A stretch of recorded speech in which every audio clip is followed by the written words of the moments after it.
one! Oh, what a strike from Josh Brownhill. What a goal from Dwight McNeil! Oh, what a save. That is a fantastic save. Very excited to begin this new journey with the Clarets family. You want to be competing at the best level, you want to try and compete against the best players, the best managers. They've gone and won at Anfield. What a story. And he scored an absolute screamer. Really good goal from Burnley. After 14 months, fans are back inside Turf Moor. What a goal from Chris Ward! His 50th Burnley goal. The Clarets are safe. It's going to be a 6th successive season for Sean Dyche's men.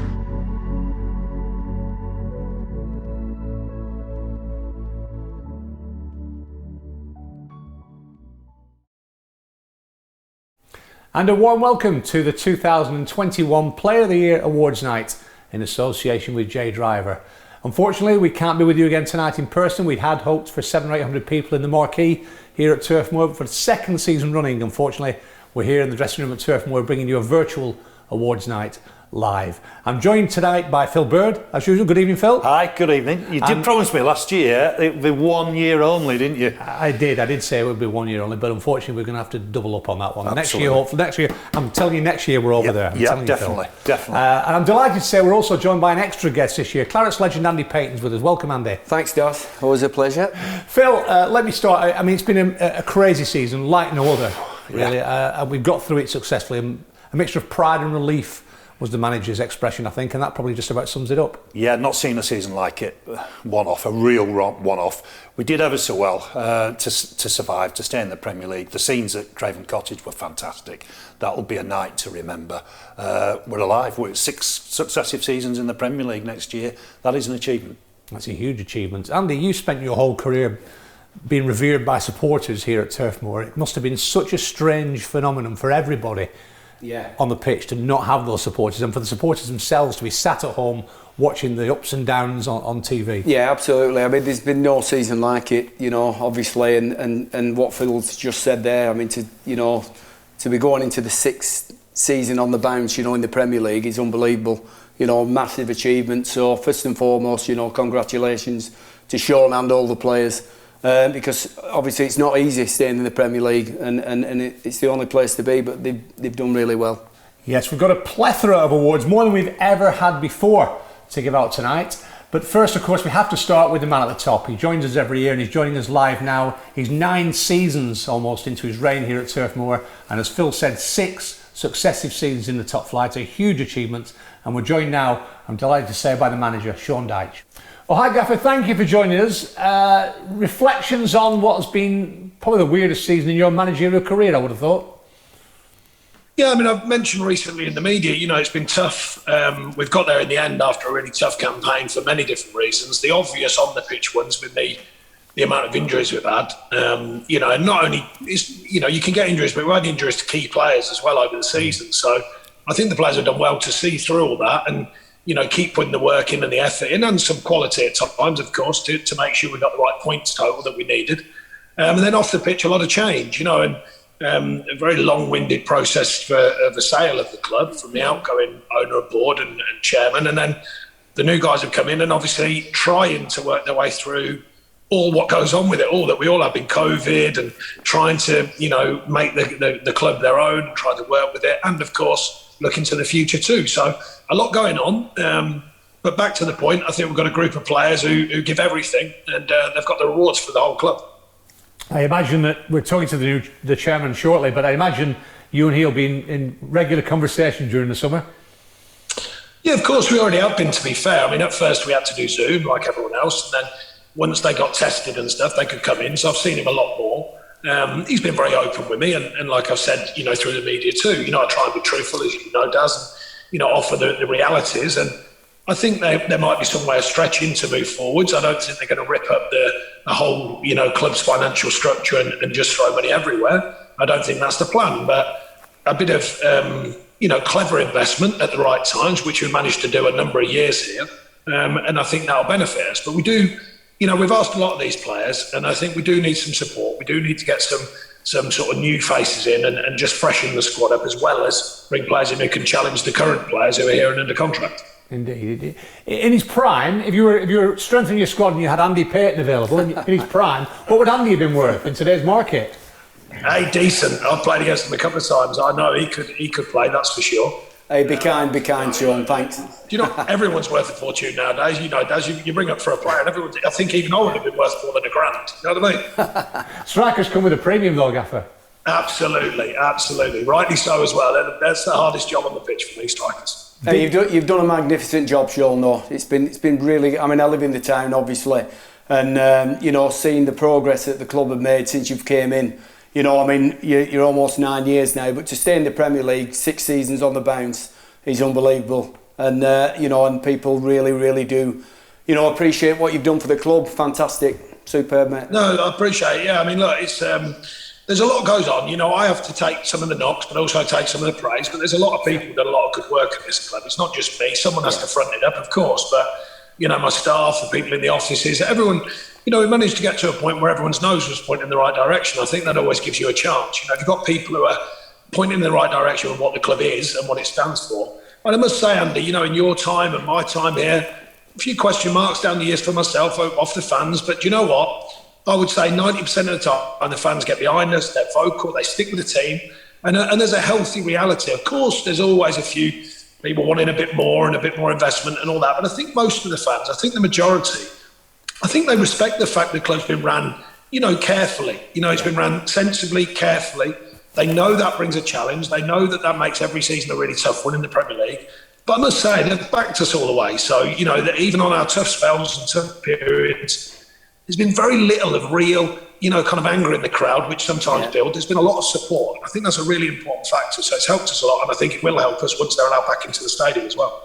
Gaffer, we shouldn't underestimate the win at Anfield. They'd gone 68 Premier League games at home unbeaten. It was a fantastic night.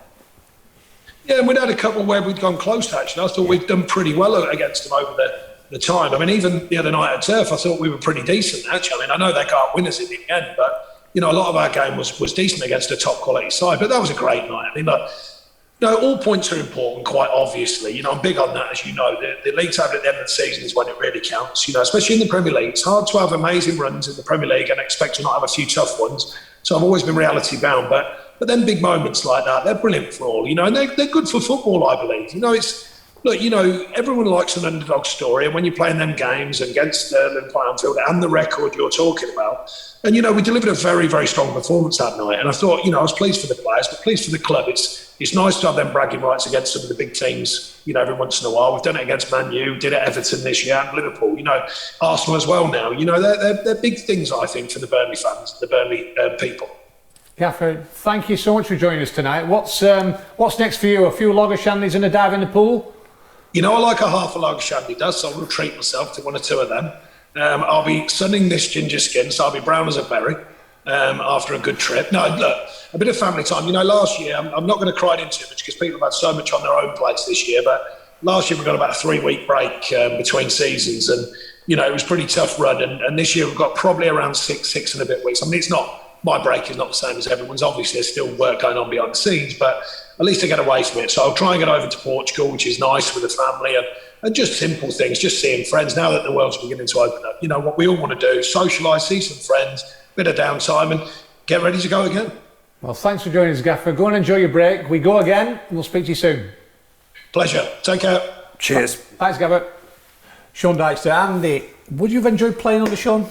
I would, yeah, definitely. Sean reminds me so much of, of Stan, a proper gaffer, all the players will respect him, which they obviously do. He runs a dressing room.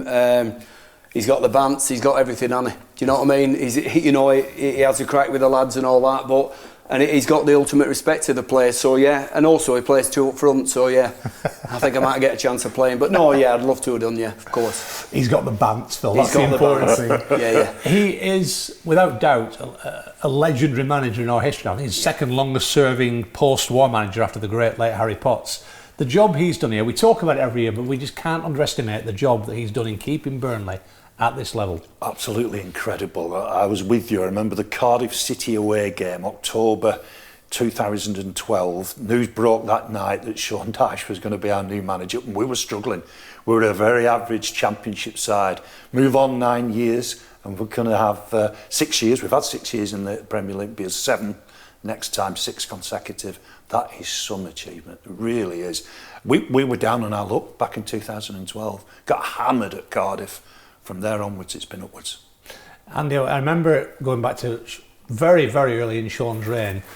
We were down at the training ground. They'd finished one of the first training sessions, and Kieran Trippier came off the training ground. We have a laugh about this to this day. And I said to Kieran, "How is it?" And he went, "I ain't having him." Is that what he said? The amount of work he's making, so I ain't having him. Yeah.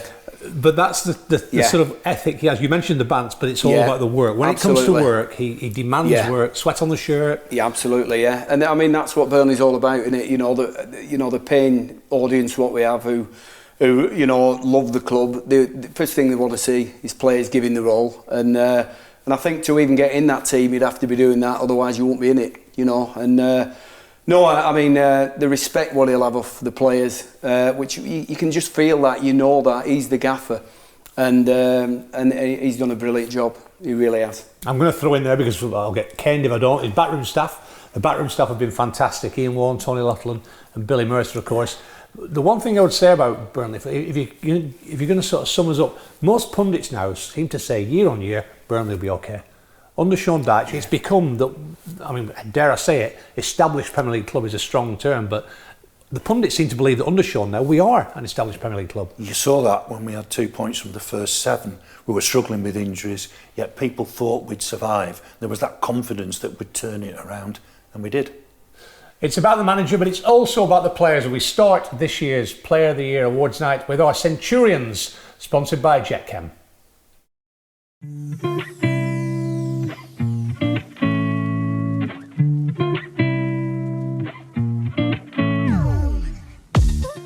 Swings it in, header one. Save from Pope. Oh, what a save. He looked beaten, didn't he?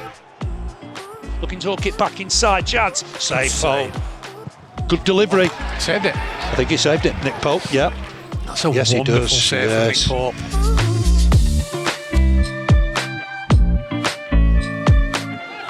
Taylor to deliver. Good ball in there. Looking towards Wood at the far side. Wood trying to take it down. Yes! He's only got one man to aim for at the back stick, but he puts in a beautiful dink.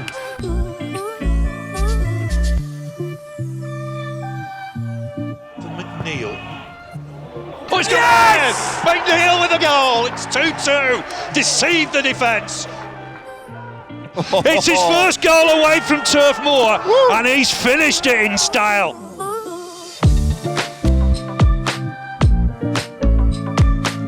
Decent ball in there, Rodriguez! Yes! He loves the competition. Great diving header. The swings it in, good ball in there. Yes! 2-0. Jay Rodriguez with it.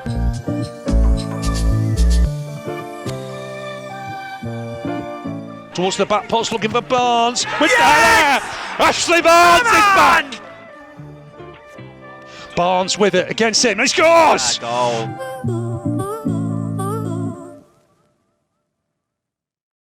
Five Centurions there, all worthy winners of the award. 2 strikers to kick us off. 200 appearances for Jay Rodriguez and Ashley Barnes, Andy. They've both embedded themselves here at the club, haven't they? Yeah, they really have. I mean, it's tough for any striker because you always want to be playing.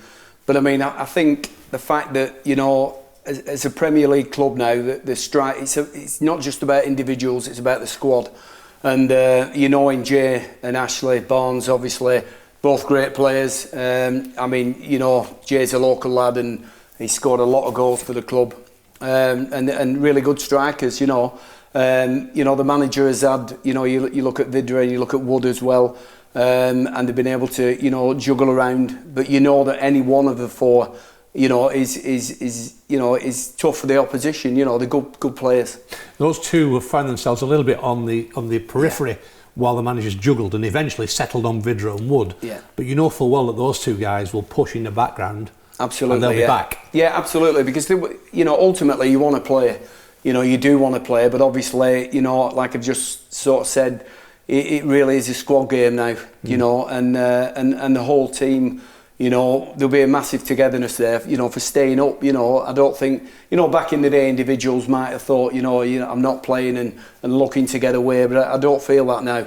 You know, I think this squad wants to stay together, and they're really good, experienced pros, you know. And hopefully one player we can keep at the club, as we've mentioned, staying together, is Dwight McNeil. He's on 100 appearances, a swift progression to 100 appearances, and he's become key to Burnley, hasn't he? He has, yeah, barely missed a game in them 100. He's been, he got himself in the side and stayed in the side, and he's a real young talent, and will get better and better, I think. And the other two Centurions, Charlie Taylor's had a real battle issue. One of the highlights of the season for me, the battle between Charlie and Eric Peters at left back, and Charlie's ended the season strongly, I think. And he had that at the start with Stephen Ward, who's had to battle for his place twice, really. Always looks a good player, really good player, going forward and defensively. I like Charlie Taylor, good player.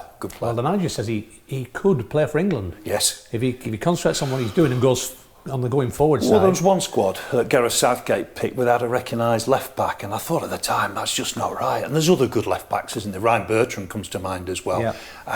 Charlie Taylor must be very close.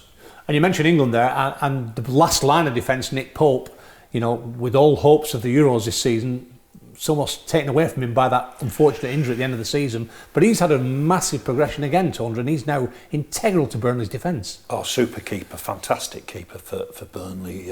Took over the shirt from Tom Eaton. He looks for top keeper, dominates his area, and we wish him well in his recovery. I'm sure he'll be bouncing back soon and back to full strength.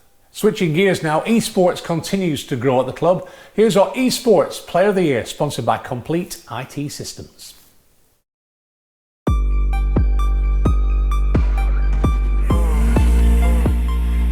So I've finally qualified for the FIFA 21 playoffs, which is what I've been building towards. It's taken me a solid, I'd probably say 12 months. No wonder they're excited.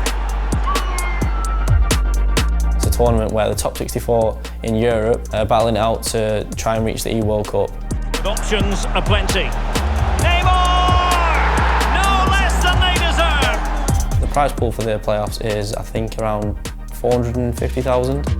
It's taken me a solid, I'd probably say 12 months. But if you look beyond that, obviously I've tried for years to get to this stage, but I've finally reached it.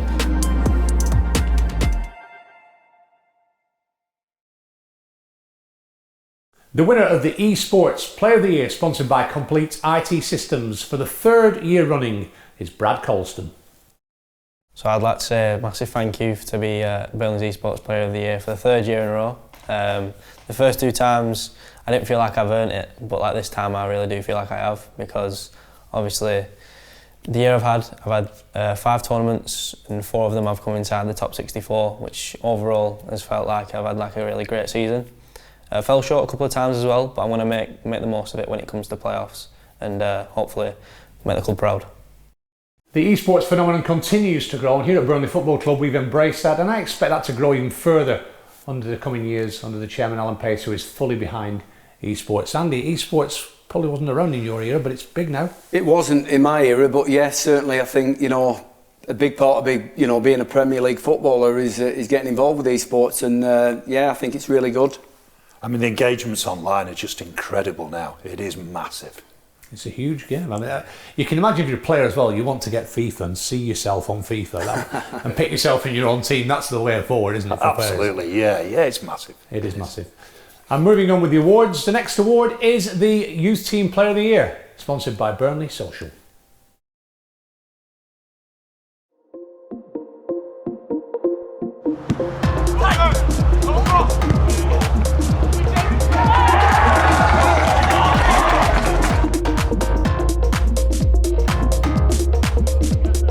Cleared off the line. Really good work from Rooney. Go again. We got it this time. We got it this time.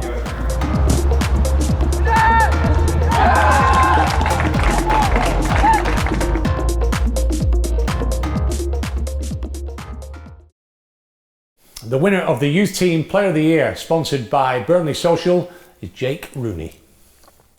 I'd like to thank all the staff that have voted me to be the Youth Team Player of the Year. It's been a challenging year, but it's finally coming to an end. We've had 2 good successful seasons with the under-18s and the 23s, being first year in this division, so which is good. And there's been a few good players who have won this award over the years, such as Dwight McNeil and Bobby Thomas. And yeah, I'm over the moon to win it. Thanks everyone. And well done to Jake, who wins one of these wonderful awards, in addition to the Albert Jobling Trophy, which was produced a few years ago in memory of our first chairman. And prestigious names on here: Alex MacDonald, Oliver Younger, who's at Sunderland these days, and Dwight McNeil is the name on this shield from 2017-18, when he really was coming through.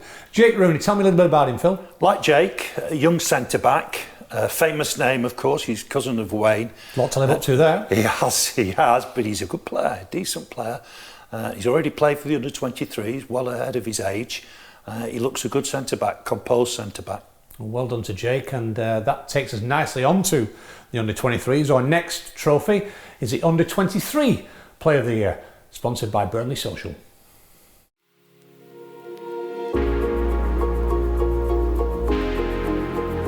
It's not a bad ball in, it's a big effort. And a ball in towards Richardson. Oh, gets a touch on it. And has that gone in? It has. So Lewis Richardson on and into the action. A day you won't forget. The 18-year-old has Højbjerg and Son for company. Did well.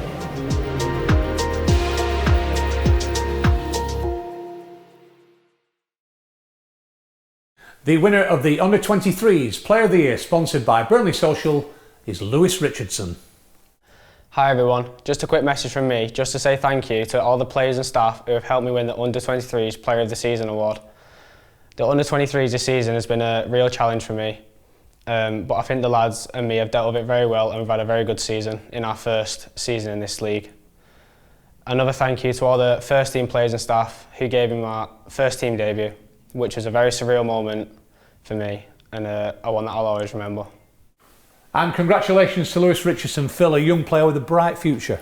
Yes, absolutely. Like Lewis, good player. Already had some Premier League experience, came on at Tottenham and at Southampton. He's our youngest ever Premier League player. He's one for the future. That's a quiz question, isn't it? It is, yeah.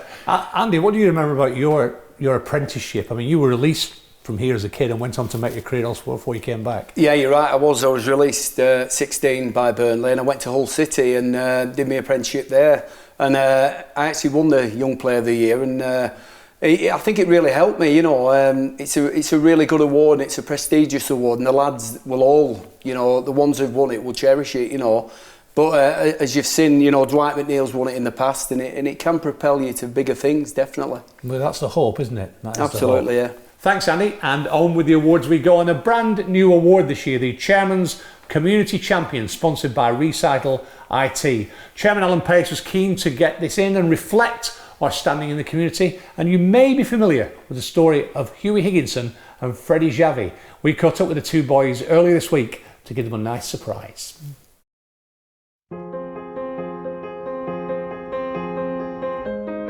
Now then, how are we? Good, thank you. Freddie, Hughie, okay? Yeah. I'm nearly into an easier phase. I'm still not out of it yet. I've got another 3 years of treatment left. Once we get onto this easier phase in a couple of weeks, then it should be pretty much back to normal life. 10-year-olds Hughie and Freddie set out to raise £1,000 to buy a slushy machine for the children on Hughie's ward. When we went on air, it was £56,000. Now it is over £70,000.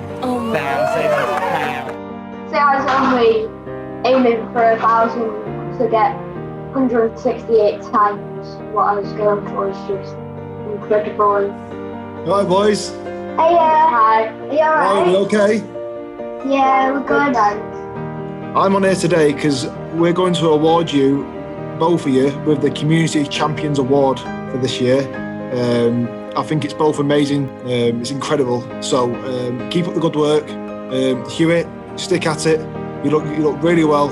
And with friends like Freddie around you, things can only be positive. So congratulations to you both. Can I just say another thing? Just a massive thank you to the club, and there's been loads of messages off lots of the players, and of course James with the PlayStations, and also Jimmy Duns has been really, really good, and he's been checking up. Lots of messages. Yeah, he's been checking up on us And I just wanted to say thank you to the club and everybody and also Ashley Barnes.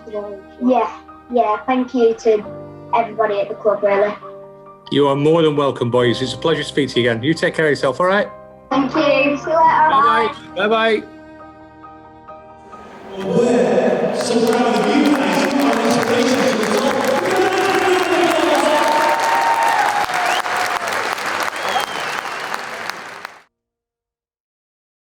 So Freddie and Hughie there, worthy winners of the Community Champion Award. Freddie set out with £1,000 target and raised £167,000 for Manchester Hospital. That's fantastic news. I'm delighted to say we're now joined on Zoom by the instigator of the Community Champion Award, and that's Chairman Alan Pace. Welcome, Alan. Thank you, Darren. Good to be with you. And good to see you too. Freddie and Hughie, an amazing story. Unbelievable. I mean, to see someone so young come up with such an ambitious goal and then take it to such a length, it warms my heart. The community, I know, is something you're really big on, carrying the tradition of this club down the years, isn't it? It is. I mean, this is something that's been really special. I mean, we've talked about it before we ever even got here. You know, we have links back here now with, you know, family and other, you know, stories within our own, you know, worlds. But to watch this community rally around in such times, you know, it's perfect. It's exactly what we like to see. It's why we're here, and we can't wait to be part of it for going forward. Well, you are part of it going forward because you're now embedded in the area. You're living in the area. It feels a little bit different when you haven't been able to be with people and be able to go out and see things and do things the way that you would like. So when I say feel like being part of it, it feels, you know, a little bit kind of at a distance. I'm looking forward to having my family there this summer and being able to meet everyone in person. It was great to have people back into the stadium this last, you know, little while, and I can't wait to see us, you know, be able to do so many more things, you know, going forward, you know, in and around, you know, the stadium, and with, you know, the local support that we've seen so far. It is fantastic, and, you know, young men like this is exactly what, you know, we're looking to build our foundation on. Looking forward to seeing your family over, looking forward to seeing fans back in the stadium, looking forward to a 6th successive Premier League season, and a fantastic achievement by Sean and the players. Certainly by Sean and the players. To have another season in the Premier League coming is, you know, it is something very, very special. Long may it continue, and many more. Here, we'll all agree with that one. Just finally, Alan, while we've got you, I know that a lot of the initiatives that you've brought into the club since you've been here, and there's many AI scouts, the new ADI signals around the stadium, but the women's team, I know, is something that's particularly close to your heart, and the way they're now embedded into the club. Yeah, I mean, you know, as a father of 3 girls who have played and enjoy the game very much, it is very close to my heart. But it's really important to actually see it actually get embedded into the club, even more so, as it's such a, you know, significant portion of both our community as well as, you know, the sport going forward. I mean, I've been so impressed with, you know, the young ladies that we've met and how far they were able to go in the FA Cup this year for them to finally get them inside of the club and able to share some of the training facilities and give them the support that they need for going forward and to be able to build upon. You know, I'm very, very hopeful that, you know, as we show the same, you know, support to them, that they will show the, you know, many, many, many years of commitment to this club going forward. And that's not to say that we're going to diminish anything from the men's team as well, but, you know, it's long time since, you know, it needed for this club to be all inclusive, not just, you know, the men's game, but also for the women's and the youth. We have a lot of investment to make across the spectrum. Lots of things to look forward to, and thank you very much for joining us, Alan. It's greatly appreciated. Enjoy your summer, and it's going to be a busy one, hopefully. It should be a busy one. We've already started, so we're working hard, you know, trying to get the things lined up the way that, you know, Sean and folks would like them. So we're all about this summer being a busy one. So thank you, and look forward to seeing everyone. Thank you all for, you know, your support, you know, this season, and we're, you know, going to be coming back with the, you know, vengeance this coming year. So looking forward to it. Thank you, Alan. Thanks for joining us tonight. Thank you. Thank you, Chairman. And before we leave Freddie and Hughie behind, I'm delighted to say that we will be donating £1 for every viewer tonight to Hughie and Freddie's Friendship Fund in aid of the Royal Manchester Children's Hospital. £167,000 Freddie's raised for his friend. Fantastic achievement. And there, the Chairman was talking about the women And that takes us nicely on to our next award, the Player of the Year for the women's team, sponsored by J-Care.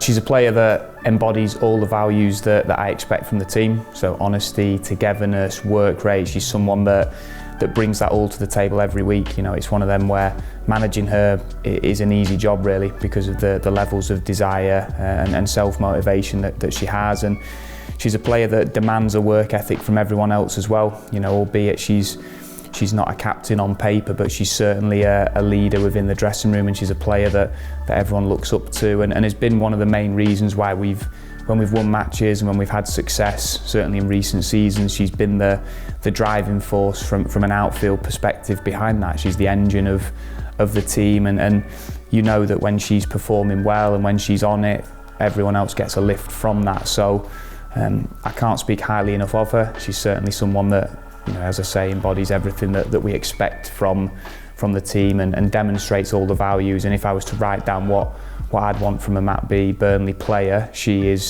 ticks all the boxes.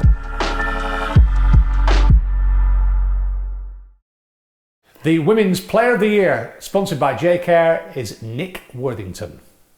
It was a big surprise, that's for sure, and yeah, it made my day. I think I found out a couple of weeks ago. And obviously we've had a bit of an up and down season, so just to find out that I have won the Burnley Women's Player of the Year, it's amazing and a personal achievement that I'm really, really proud of. Obviously it's not just down to myself, it's my coaches, my teammates and my family that push me like every day, that, you know, I strive to improve every week at training, and yeah, it was just nice to be recognised, and I'm really grateful. Congratulations to Nick. The women's team has undergone quite a transformation in recent years, and I know, Andy, your daughter Georgia used to play for Burnley ladies before this whole explosion. She was involved in the first promotion that they had, but yeah, the women's team have done really well, and it's great to see the club, you know, let them use the facility down at the training ground, and hopefully they can go from strength, you know, to strength. Under Matt B, it's been quite a rise, and culminating in that FA Cup tie against Manchester United, the biggest game they've ever had. Yeah, brilliant. Beating Sunderland File to get there. Manchester United was a massive game. It was just a shame it clashed with our game at Old Trafford. I'd have loved to have been there and commentated on that one too. And despite the result, we wish Matt B and the Burnley women all the very best when they get back into league action next season. Switching back to the men, we mentioned earlier on it's been a fantastic season. Premier League survival, 6 successive seasons in the Premier League. Here's the story of the 2021 Premier League season.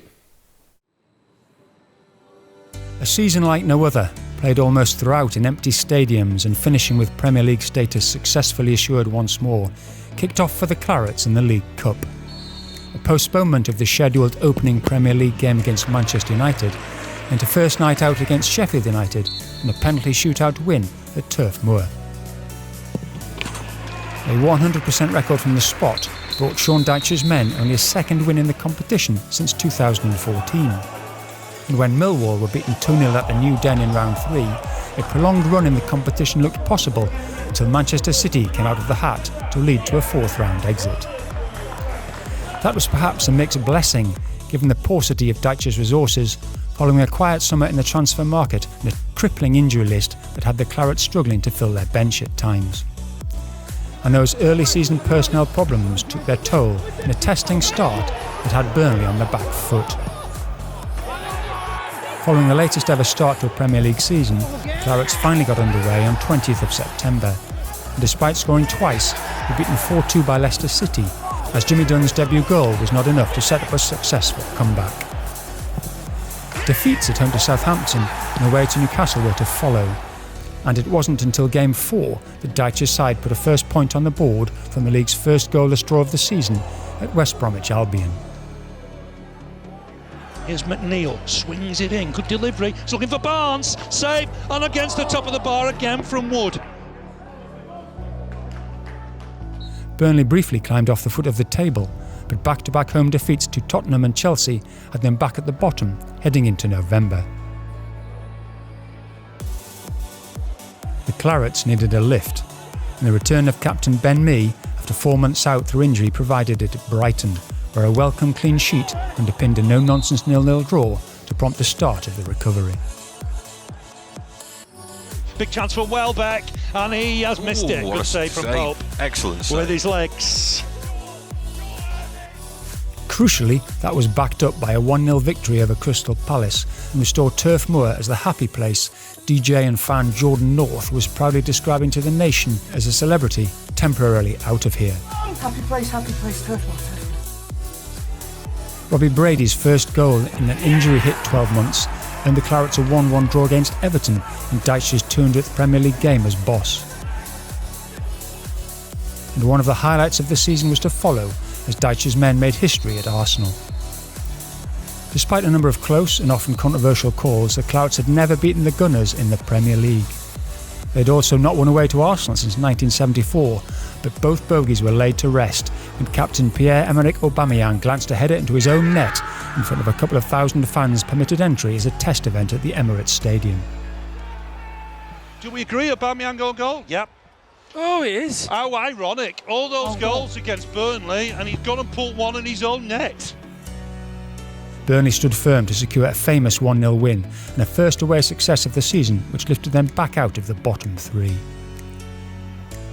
A further point on the road was collected thanks to another clean sheet at Aston Villa before Dyche's men completed the first leg of a vital double over Wolves as a 2-1 win at Turf Moor delivered the perfect Christmas gift. Well, it's been a while. Ashley Barnes back in business.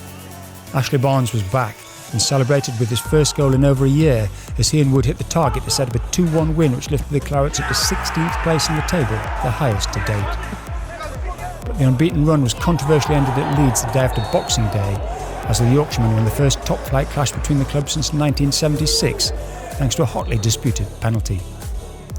Thankfully, Burnley didn't lick their wounds for long and hit back in another Roses battle against Sheffield United. Injuries were still biting deep, but Captain Mee led by example as he headed home his first Turf Moor goal for 6 years to secure a vital 1-0 victory over the bottom club.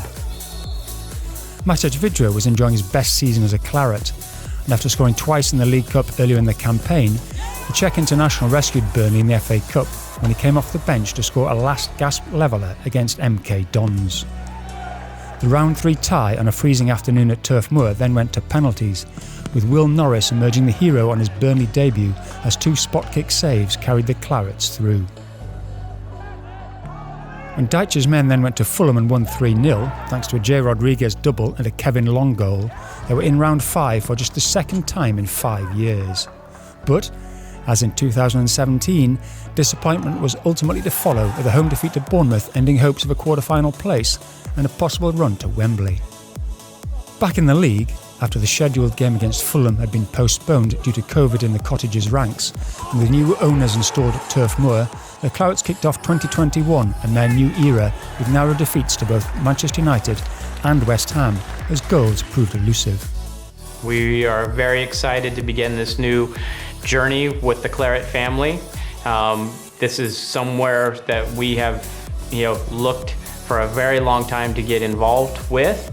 And so this is the culmination of a lot of effort on our part, and we're very excited. But Burnley were back on the score sheet at Liverpool, where 1 goal was enough to seal another groundbreaking win. Alexander-Arnold into the box now for the full-back. Drills it across, he'll have another chance here. And it's a shot left-footed, good save, Pope. Save. Someone follows that in, it could be a tap-in. Yeah, he's hooked it away with his leg, hasn't he, in the end? Good save.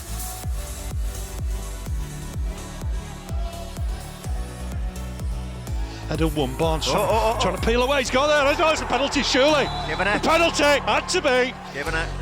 The champions were unbeaten in 68 league games at Anfield, but that epic run was ended by Barnes, whose late penalty earned him a place in Clarets folklore. The striker became the first Burnley player to score a winner at Liverpool since Ian Brennan did so 47 years previously, as Barnes' 100th career goal became one to savour. Barnes with it against him, he scores! Gone beyond his dive, left-hand side. Ashley Barnes back in business. Liverpool 0, Burnley 1. What a story this is. That 68 league game unbeaten run has come to an end. The Clarets then made it a hat-trick of wins with a thrilling 3-2 victory over Aston Villa at Turf Moor to move further clear of the bottom three and up to 15th in the table. Swung towards the back post, and there it is! Burnley equalise! Grealish steps aside one, helps it on for Douglas Luiz, ball back into the middle and in. And it's Grealish with the goal. Might break here for Peters, on for McNeil. Vidra's picked up an injury immediately. Oh, it's yes! McNeil with the goal! It's 2-2. Deceived the defence. He's got McNeil for company. Men in the middle here can get the cross right. Looking towards Wood. Wins the header. Yes! Burnley lead! Chris Wood with the goal! And Burnley are ahead. Burnley 3, Aston Villa 2. Champions League finalists Chelsea and Manchester City then proved too powerful with successive 2-0 wins as New Blues boss Thomas Tuchel celebrated his first win in English football, and City continued their all-conquering march with a 13th successive victory. But there were more manageable fixtures to come for the Clarets, and in a crucial 4-run game against sides in and around the bottom three, they took points in all of them to keep the relegation places at arm's length. Brighton were first up, and Dyche's side again came from behind to earn an important reward from an 8th draw in the last 11 meetings of the teams from Burnley's 250th game in the Premier League. Save from Sanchez. Goodmanson! Selhurst Park has been a happy hunting ground in recent years, and so it proved again as a 3-0 win built around early goals from Goodmanson and Rodriguez, and a goal of the season contender for Matt Loughton, his first for the club in the Premier League, lifted Burnley up to 16th place. McNeil to deliver, swings it in, good ball in there, yes! 2-0! Work here for Loughton, drives forward with the ball, great little run from Matt Loughton, taking men on here, ball inside looking for Rodriguez, looking to get it back for Loughton, can he hit it? Oh, he can! What a goal from Matt Loughton! An 11-point cushion above the bottom three made the next two games not lose fixtures as Fulham and West Bromwich Albion came to town. Fulham, showing signs of fight in their ultimately doomed bid to stay up, led at Turf Moor, but a crucial equaliser from Barnes earned the Clarets a deserved reward in what was to be the striker's last start of the season due to a thigh injury that finally forced him into the sidelines for an 8-game spell. Goals were still proving fairly hard to come by, and that proved to be the case against a West Brom team reduced to 10 men for an hour following the dismissal of defender Semi Ajayi. But on a bizarre afternoon, the outcome proved a decent point for Dyche's men after the visitors missed some incredible chances to bolster what proved to be an unsuccessful fight against the drop. Might still fall in there. It's pushing towards goal and blocked on the line. The Clarets welcomed back Wood to their starting lineup against the Foxes, but it was a revitalised Vidra who scored against Leicester with an explosive early strike ending a wait of more than a year for a Premier League goal as he gave a glimpse of things to come in tandem with Wood, who was back on target with a fortunate equaliser against the Gunners to help Burnley reach the 30-point mark. Back again for Murray. He'll use the keeper, and Burnley try and converge on the keeper here. Oh, Xhaka. Oh, give it away! Yes! Burnley have equalised! What an unusual goal that is! And it's come off Chris Wood's chest. Burnley won. Arsenal won. What was Granit Xhaka doing? 5th of the season for Chris Wood. And that run got even better with a 2-1 victory at Everton to follow for one of Burnley's best performances of the season. The Clarets had never won before at both Liverpool and Everton in the same season, but in a year of notable firsts added that to the collection thanks to 2 top-class goals. Wood provided the first and McNeil the second as the England under-21 international curled a beauty into the top corner to claim his first goal away from Turf Moor and a shot at the Clarets' goal of the season prize. Loughton will collect this, helps it on for Vidra. Inside nicely for McNeil. McNeil comes inside his man nicely. Looks to have a shot. Oh, what a goal! What a goal from Dwight McNeil! It's his first goal away from Turf Moor, and he's finished it in style. The Clarets are 2 up here. With a heavy workload of 17 games since the turn of the year and ongoing injury concerns behind them, Dyche's men looked in need of a breather and the chance to take stock in 15th place in the table and 7 points above the relegation zone. But an unfamiliar collapse, sparked by Burnley old boy Danny Ings, prompted the first of 3 successive defeats. Redmond dummies it. Mee across to deal with it. And Ings has he got away here. Ings has. Big chance here for Ings to level it. Comes inside, beats his man and scores. Again, a lead was lost against a Newcastle side also fighting for their lives before 2 late goals for Manchester United. The Reds fan James Tarkowski had headed Burnley level with his first goal of another impressive season, saw the Clarets lose at Old Trafford for the first time in 5 trips. On for Van der Beek and inside for Cavani to convert. And that's 3-1. Burnley appealing for offside. But with the pressure just starting to mount, Dyche's men, with the metronomic Jack Cork back in harness at a timely moment, did what they have so often done before by pulling out a magnificent result and performance at Wolves to go 9 points clear again of the bottom 3. They've nicked it. Can they finish here? Yes! They can! It's 2-0 and it's Chris Wood again. Error at the back for Wolves. Square for Chris Wood. He'll swing this in. Gets it in the middle there. Yes! Goal for the Clarets. It's Wood's hat-trick. What a goal for Burnley. Big goal for the Clarets. They're 3-0 up here at Molineux. A lovely late strike from Ashley Westwood, who again illustrated the value of his contribution by going on to complete an ever-present Premier League record, capped a perfect day as Burnley won in the top division at Wolves for the first time since 1973. It came down to a balmy night beside the Thames as the Clarets looked to turn a 9-point advantage over Fulham into an unbridgeable gap with 3 further games to go. And frankly, the outcome was never in doubt as Burnley stamped their authority all over Craven Cottage to send the Londoners straight back to the Championship and extend their own Premier League life into a magnificent 6th successive season. Great work from Vidra, and Westwood's got the goal. Burnley ahead here, 10 minutes before half-time. Ashley Westwood with the goal. Caught for Westwood. Nice turn from Wood. He's going to get it back here. Wood, he's an opportunity here. 2-0 Burnley! What a goal from Chris Wood! Just before half-time. His 50th Burnley goal is a fantastic strike. A 2-0 win was a fitting way to mark Dyche's 350th league game in charge and Mee's 350th game for the club. A 6th away win had completed a job that started 8 long months ago with numerous trials, tribulations and tests along the way.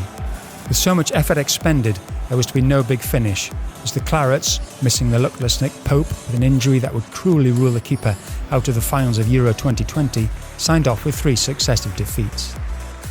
But the return of fans for an uplifting evening against Liverpool at Turf Moor gave a welcome hint of better times to come. And after a well-earned summer's rest, Dyche, his staff and players, who once again gave everything for the cause, will be back for another crack at the Premier League. And there you have it, the review of the 2021 Premier League season. Quite a season. Let's start at the end, Phil, because those scenes at the end at Fulham probably told us all we needed to know about where Burnley stood. Massive win. We went to Fulham 9 points ahead of them. We were a little bit concerned, what would happen if Fulham beat us that day, but we shouldn't have been worried. We had enough points at that stage and a comprehensive win at Fulham. Beat them twice in the season, didn't we? FA Cup and in the Premier League. When you look back at it, you said there, 9 points was the gap going to Fulham. It could have gone to 6. Then we were worried about what side Man United might play against someone. But Fulham ultimately had won 2 matches at home all season. Yes. And when you look back at it, the game, I think we played Leicester here in early March. Ultimately, we weren't to know that at the time, but at that point, that draw, we had enough points on the board then to stay up. Yeah, 1-1 draw against Leicester. Ultimately then, we had enough points. It's strange how it works. I guess the 3 sides at the bottom were poor, didn't get enough points, didn't get enough wins, and we did. That draw against Leicester, and they came in the middle of a run, I think between February and March, where we only lost 1 game in about 7, that ultimately took us away from the bottom 3. I think we won at Crystal Palace. We drew a lot of games, Leicester, Arsenal, Fulham, West Brom, but that little spell in February and March, when Sean Dyche often says we're good in the second half of the season, ultimately proved enough. Yeah, definitely. We started, picking points up, and like Phil's already said, I think the bottom 3, we were better than, obviously. I think we could have even finished a little bit higher, but I mean, ultimately to stay up has been brilliant. And I think going back to the home form, the crowd definitely played its part in that. I think if crowds would have been here, would have picked more points up at home. But still done absolutely brilliantly. Funny you should say that. I looked into this because I was curious to see where we stood in the home v away form debate. 11 of the 20 teams, Phil, in the Premier League had better points totals away from home this season than at home. Wow. I would hazard a guess that's probably never been the case before. Yeah, no, it's a record number of away wins in the Premier League, which is just incredible. And I think, there's other things as well. A lack of a crowd affects the referee in a way. He's influenced, I think, by the home crowd. If there's no crowd, perhaps he's given more of the decisions to the away team than he would do normally. I think these all play a part. And we've had 8 clean sheets away from home. That's a Premier League record for us. When we've had to get the results, we've done it away from home. And conversely, 6 away wins for Burnley, 1 short of the Premier League record, compares favourably with the league as a whole. You have to go into the top half of the table to find anybody who scored more than 6 wins away from home. Yeah, some fantastic results away from home. When we've had to do it, we've done it away from home. 8 clean sheets is our record in the Premier League. I think that's a fantastic little run. Some big wins, wasn't it, at Everton, Liverpool, Arsenal. They're memorable wins. We haven't won at Liverpool and Arsenal since 1974 in the top flight. That is fantastic turnaround. When we needed to get results, we got some away from home. The big results, Liverpool and Arsenal, you touched on them. Those are results that the fans will always cherish. Absolutely, You grind your wins out against your Fulhams and your Wolves, and those side of stuff. But winning at Anfield, winning at the Emirates, those are occasions that are just to savour, aren't they? Yeah, they really are for the support and everyone in the town, But massive results at massive clubs, and Liverpool were champions, weren't they? To go there and win like we did. It was an interesting phrase from Sean Dyche. He one of the post-match press conferences, he said we broke Liverpool because after us, I think 6 teams in a row went to Anfield and won. Yeah, it just fell apart, that old record, didn't it? We had Graham Branch with us for the Liverpool and Everton games. Branch is coming back because we've never won at Liverpool and Everton in the same season before, so we'll be inviting Branchy back. Big Red fan, isn't he? Maybe was happier at Goodison than he was at Anfield. and all this came, of course, and it's been well documented, Andy, 2 points from the first 7 games. You take those out, and you've then got 32 games to get effectively your 40 points. Yeah. It just emphasises the task ahead. I think, like you said as well, though, that even on your football focus and everything else, people were still not that worried that Burnley will go down, even with a start like that. And I think that just shows how far we've come. And once again, they proved it and stayed up. The pundits, do say that, Burnley will be all right. And that's an amazing turnaround, really. Individual highlight of the season? Winning at Liverpool would always be right up there. It was, I mentioned before, it's 68 Premier League games at home without defeat, and Burnley went and won there. It would always be a highlight. One at Arsenal, one at Everton. The wins at Wolves and Fulham were big wins because they came at the right time. Woody's hat-trick at Wolves was fantastic. So plenty of highlights. We've tended to get the results away from home. Andy, your highlight of the season? I think, one of the highlights that sticks out for me is Dwight McNeil's goal at Everton. I think the young lad's done really, really well this season. That's an understatement. He's now under 21 international, and he's just a very, very good player. But that goal just had class written all over it.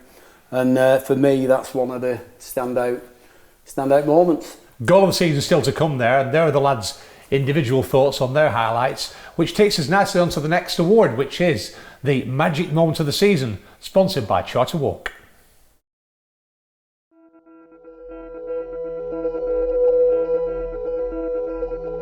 Good evening and welcome to Anfield, the home of the Premier League champions. It's Liverpool against Burnley. And what a night it was. In that run of 68 home league games unbeaten, Burnley only one of 3 clubs to have drawn here twice. To end Liverpool's unbeaten home run, it was a great team effort from all of us. He's in the box now, Alexander-Arnold, left foot deflected and behind. Again. Through the middle here, it's up against the keeper and hits the bar. drills it across. He'll have another chance here. And it's a shot left-footed. Good save, Paul. Save. We had to dig deep, but it's one that we came away with the 3 points. Header one, Barnes trying to peel away. He's got there. Oh, it's a penalty, surely. Penalty, had to be. Barnes with it against him. He scores!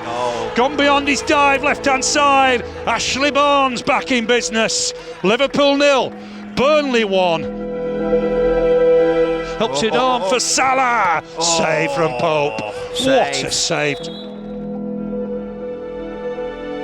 For someone like us to go there, turn up, it was a great team effort from all of us. What a win for Burnley. They've gone and won at Anfield. What a story this is. That 68 league game unbeaten run has come to an end.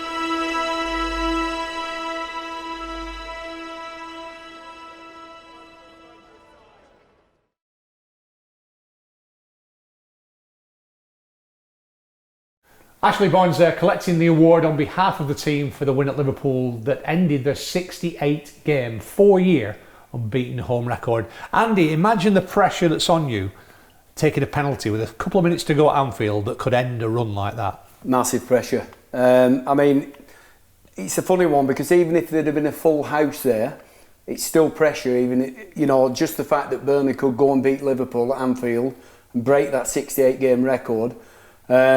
You know, fair play to Ashley Barnes because he stepped back and he took it really well and scored the goal. But there will have been a lot of pressure on him, absolutely, that night. Remind me of your penalty record? 14 out of 16. You missed a couple? Missed a couple, yeah. Scored 13 on the bounce, then missed one.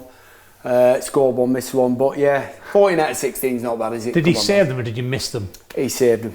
So they were on target? They were on target, well, yeah. There's compensation in that they were on target. Phil, it was a remarkable night, a nervy finale, because we knew what was at stake and what it meant for us, but it was a real result. Yeah, I thought we defended really well at Anfield, limited to very few chances. We deserved the win. It was the first time we'd won there since 1974. Ian Brennan had scored in a 1-0 win, scored past Ray Clements. So it'd been a long, long wait. Fantastic win. Fantastic win. And you can play teams at the right time as well, Andy. Perhaps just at that time, Liverpool were having a little bit of a wobble. You know, you can look at the teams you play at certain times of the season. That can have an effect on the overall standings. Yeah, definitely. But I mean, to go there and get them 3 points, I think every time that we needed to deliver, like Phil said, we did. And ultimately that's, you know, kept us up, definitely. But yeah, it was a massive result. Yeah, massive. I mean, the gaffer mentioned, didn't he, the 1-1 draw last summer in Project Restart. J. Rod got the equaliser. Pace was with us that day. And then Johan went in at the bar. So we, in effect, nearly ended it then. We had to wait a bit longer, but finally got the result in January. We got there and it definitely was a magic moment. It won't win the goal of the season. Ashley Barnes' penalty, as good as it was. So that brings us to the next award, the goal of the season, sponsored by 24/7 Vans.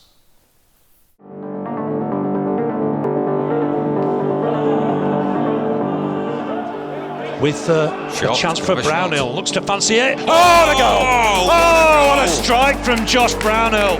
We said we were waiting for his first Burnley goal. Well, we've got it. Bardsley on the wide side. Can he just get a ball in here? It's a great cross in there. Headed away partially. Might fall for Westwood! 1-1! What a finish from the skipper! And Burnley a level. It fell to him on the volley. Smashes it past Darlow. Ashley Westwood with a goal. Headed one by Coates, if he didn't get it away. Might fall here for Chris Wood, big chance! 1-0 Burnley! Chris Wood, mix up at the back for Palace. Burnley 1, Crystal Palace 0. Chris Wood with it. What a big goal for Burnley.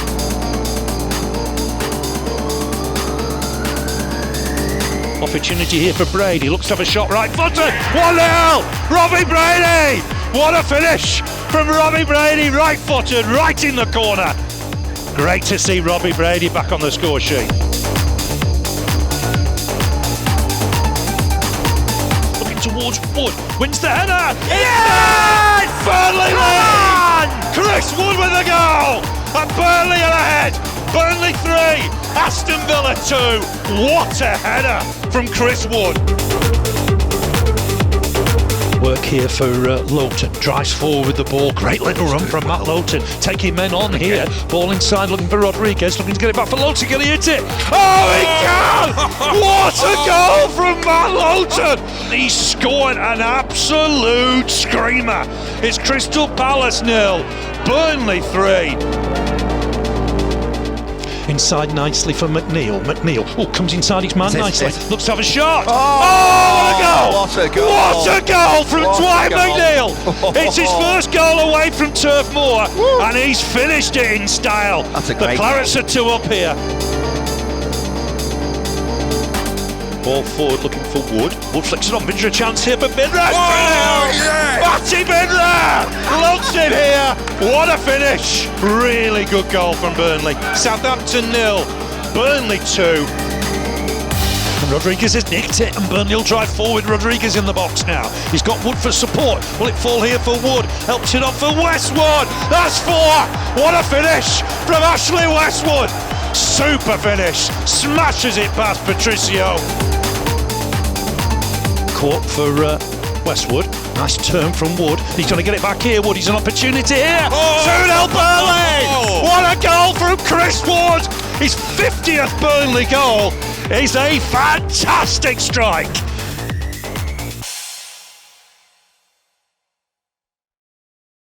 The winner of the goal of the season, sponsored by 24/7 Vans, is Matt Lowton versus Crystal Palace.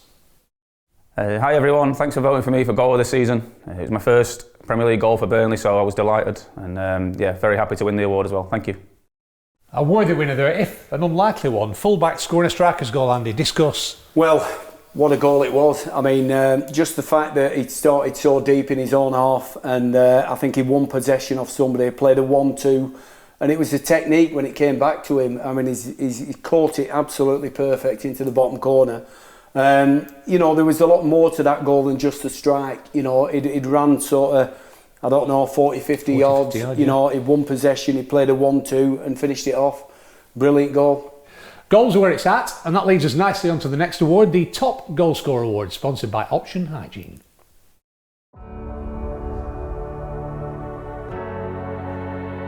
Back for Taylor. Taylor to deliver. Good ball in there. Looking towards Wood at the far side. Wood trying to take it down. Yes! 1-0 Burnley. Chris Wood with a goal against his former club. Wins the header. Yes! Burnley lead. Chris Wood with a goal. Xhaka. Oh, give it away. Yes! Burnley have equalised. What an unusual goal that is.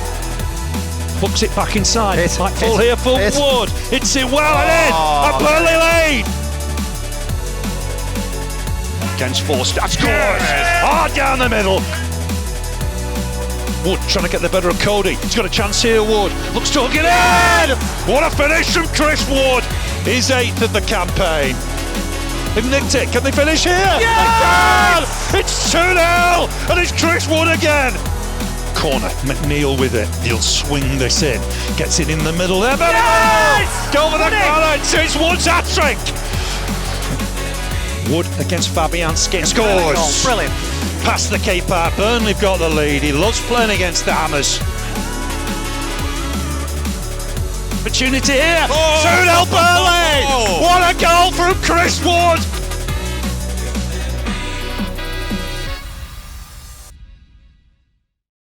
The winner of the Top Goal Scorer Award, sponsored by Option Hygiene, goes to Chris Wood. It's a great honour to win Top Goal Scorer of the Year for a 4th consecutive year. It's a massive honour for me to score goals. I love scoring goals, and that's what I want to do. We have great competition here, not only in the strike force, but also the midfielders and the defenders popping up with goals this year. So I'm very pleased that I've been able to score as many goals as I have. Hopefully there's a lot more to come for me, but no, I'm very happy with the award. Thank you very much. And congratulations to Chris. That's the 4th season in a row he's won that award. Shared it with Ashley Barnes for one of those, but effectively that's 4 seasons in a row. What is Chris Wood's worth to Burnley Football Club, Andy? You're a striker. You know what currency they're doing. Yeah, it's been massive this season. I mean, he's been the man who gets on the end of things, you know, and his game's based around that. You know, a job of all good strikers is ultimately to put the ball in the back of the net. And if he has done it now, 4 seasons on the bounce, I mean, that's tremendous. 50 goals for Burnley, Yeah. and he came good just when we needed him to. Had an injury problem which hampered him early doors. Hadn't probably scored the goals he would have wanted until he came back from that injury, but he ended the season flying. Absolutely. I mean, Chris is not one of the strikers, you know, these, you know, how can you word it, dynamic strikers that, you know, beat 5 men and score. Probably wasn't myself, but, you know, you put the ball in the box and he's on the end of it, and that's what we need. And his goals have ultimately got us a lot of points this season. And, you know, and he's done brilliant. And he probably hasn't had the necessary level of service this year, Phil, that he had in previous seasons. So maybe it's even more admirable the total he's got. Yeah, possibly. Different type of service, isn't it, perhaps this time. What he has done, he's improved, I think, as a striker since he's been with us. His hold-up play certainly has improved. Season on season, do you mean? I think so, yeah. And he's adapted to different partners. And you've seen him play well, you know, with Barnes, Rodriguez and Vidra to become a more complete striker, I think. What is his worst to Burnley now? I mean, he 50 goals for Burnley, and I think he's only had about 140 starts. He's a 1 in 3 striker, which is, I'm sure you will agree, a reasonably good rate. Absolutely, yeah. He's got a really good strike rate, and we're talking Premier League level, obviously. And he's also the fact that he's now got, you know, 50 goals. He's down, you know, as one of the, you know, really top strikers that have been at the club. But no, his value to the club has been immense this season, and I mean, you know, long may it continue. We've always done well with strikers, Phil, at the club. Going back to the early noughties, before then I can't remember the early noughties, but we've always done well. You know, from Pate, Sandy Gray, Andre Gray, Danny Ings, Charlie Sam Austin. Vokes, Charlie Austin. Why is it we do so well with strikers? We do seem to find strikers who find the net. And Chris Wood does that, doesn't he? He finds it with regularity. You said improved form at the end of the season. It's 8 goals since the 1st of March. And that really helped us get over the line, I think. It certainly did. Well done, Chris Wood, the top goal scorer award. And that takes us on to the Players' Player of the Season, sponsored by Forbes Solicitors.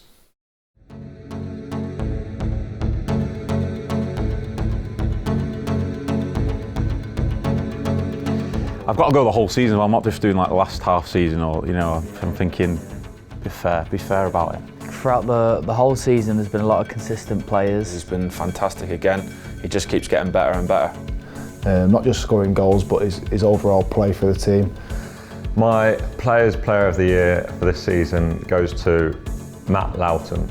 He's played at a really top level, obviously capped off by a goal at Crystal Palace that he's not shut up about since. So yeah, the Chesterfield Cafu. My player of the season this season is going to be James Tarkowski. Okay. I think it's been a difficult season for everyone, but I think he's been consistent throughout from start to finish. So yeah, Tarky. My Players' Player of the Year is Ben Mee. I think he's been fantastic at the back. He's popped up with some vital goals as well, and it's not often I get to see him score a goal. It's been a long time coming. My 4 years this season is the first time I've actually seen him score live, so it's nice to see it. My Players' Player of the Year is James Tarkowski. My Players' Player of the Year is Chris Wood. My Players' Player of the Season is Josh Brownhill. For his consistency throughout the season, for me, has been fantastic. Right from the beginning of the season, right through. Played in different positions and done well in each position. And you know, he's been fantastic throughout the season. My Players' Player of the Year, Nick Pope, solid between the sticks for us, you know, Golders Union. To get double figures in the Premier League is extremely difficult. My Players' Player of the Year is Chris Wood. My Players of the Year is Chris Wood. My Players' Player of the Year is Chris Wood, because when we needed goals at the end of the season, he stepped up. My Players' Player of the Year is going to go to Chris Wood. It's Chris Wood. My Players' Player is Christopher Wood. Go Woody!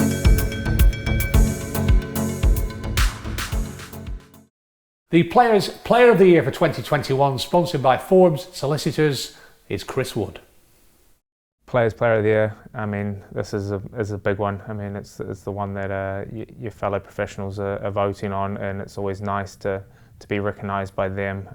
I think the team's had a fantastic, at least second half of the season after a sticky first half. But I think we've all pulled together at the right time and shown what we're about and done it comfortably in the end, which is nice. So. To be voted Players' Player of the Year, it's an extreme honour because these boys are a great bunch of lads, and it's a pleasure to play with them and to be attacking the line for them. And congratulations to Chris. But Phil, there could have been a number of winners of that award this year. It was a really close one. Yeah, you've seen the nominations. Yeah, a number of players could have won it. It is a team effort at the end of the day. You know, I'm at a gone for Nick Pope. I thought he had a fantastic season. James Tarkowski had a great season as well, as did Ben Mee. They're key players for us week in, week out. But well done to Woody. He's been fantastic for us. Andy, we've got the Player of the Year still to come, but in many ways, the player's player is the one that gives you the kudos. It's voted for by the people inside this dressing room. Yeah, definitely. And I think it could have gone to, you know, I mean, for me, Tarks would have got it for me. Popey's been unbelievable. But so has Woody. So, I mean, any one of those three could have got it for me. And it's been a really tight vote. And that leads us nicely onto the big one, the Player of the Year for 2021 in association with J Driver. Here are your nominees.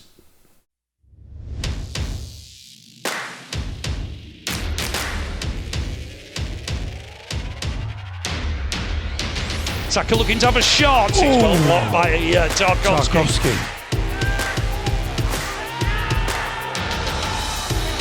On for Traore. Traore across the face of goal. It's cleared. Off the line by Tarkowski. Might fall here for Chris Wood. Big chance. 1-0 Burnley. Chris Wood back amongst the goals. Really good finish, well worked free kick. Gets it in the middle there. Yes! Go for the Clarets. It's Wood's hat-trick. His 50th Burnley goal is a fantastic strike. William looking to take Burnley on here. Shot across the middle, cleared off the line. Saka looking to tease his man, get a shot away. Good block from Ben Mee. Trying to hook it back inside. Ben Mee's won the challenge. Comes away well, Beck. It's well blocked. Deep towards the back post. And a one! Burnley lead! And it's the skipper, Ben Mee. Big goal.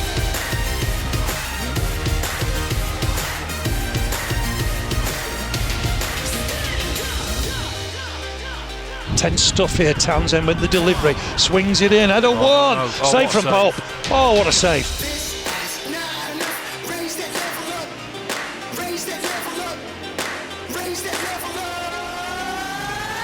Save from Pope. That looks a top save.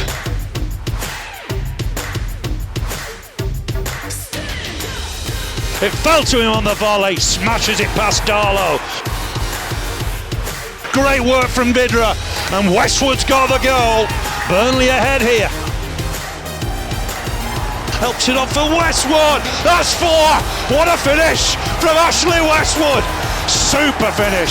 Smashes it past Patricio.